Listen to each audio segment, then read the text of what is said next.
Good morning. Mr. Brown here again. Welcome to my first entry of my new series, Mr. Brown's Bionic Bible. Now, I had a look up in the dictionary of the word bionic. And bionic means having to do with using electronically powered artificial body parts. So obviously that has nothing to do with the Bible.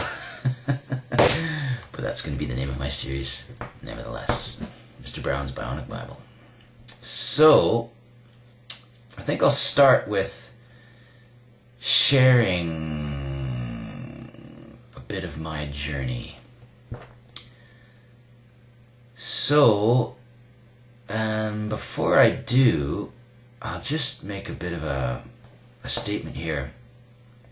I mentioned earlier that I'd been a Christian for 17 years. And that's fair enough in the sense of using the word Christian. You get the idea.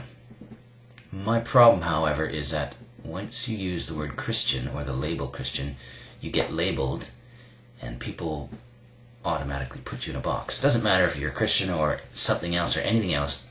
It's just normal. We tend to put people in boxes.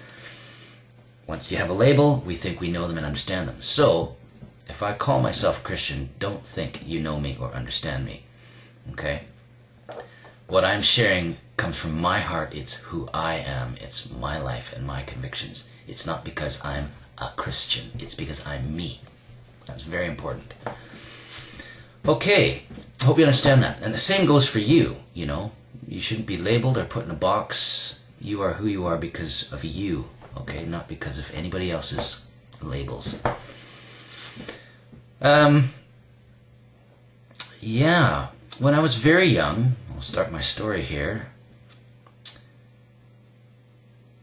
My dad took me and my siblings to a church called the Worldwide Church of God, which wasn't a Christian church. But I believe it's through that I started my relationship with God. When I was a boy, a young boy, I had a childlike relationship with God. I would talk to him all the time. And, you know, I'm not talking about talking to your invisible friend. Hey, Simon, want to come play? Not saying that. But I would talk to God all the time, and he was important to me. Years went by. My dad left the church for various reasons, taking us kids with him. And that upset me because I felt like he was taking me away from God.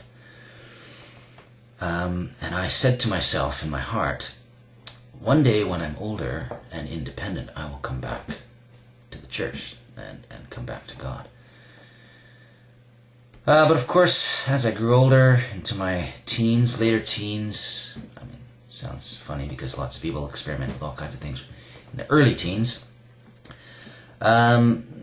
But in my later teens, I started to take steps, deliberate steps away from God in the sense that I would do things I knew he wouldn't be happy with.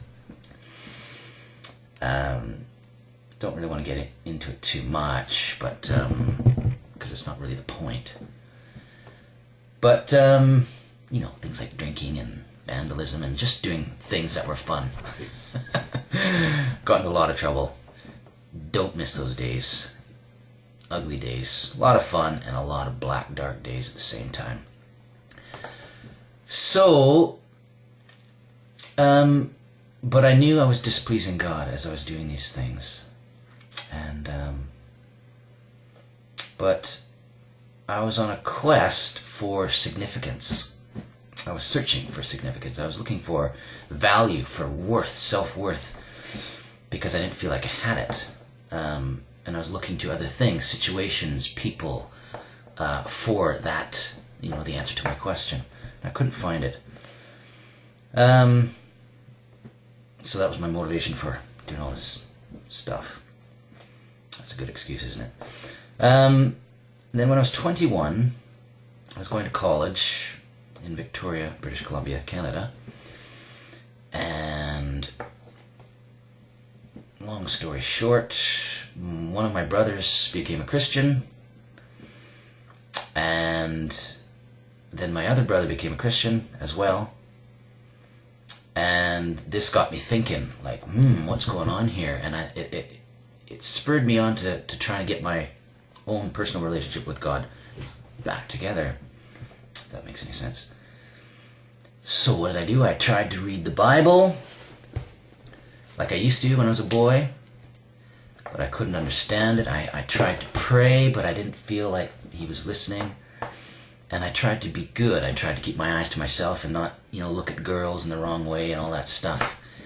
And it was torture. Bottom line is, I just could not be good. And I couldn't make up for the things I knew I'd done wrong and displeased God.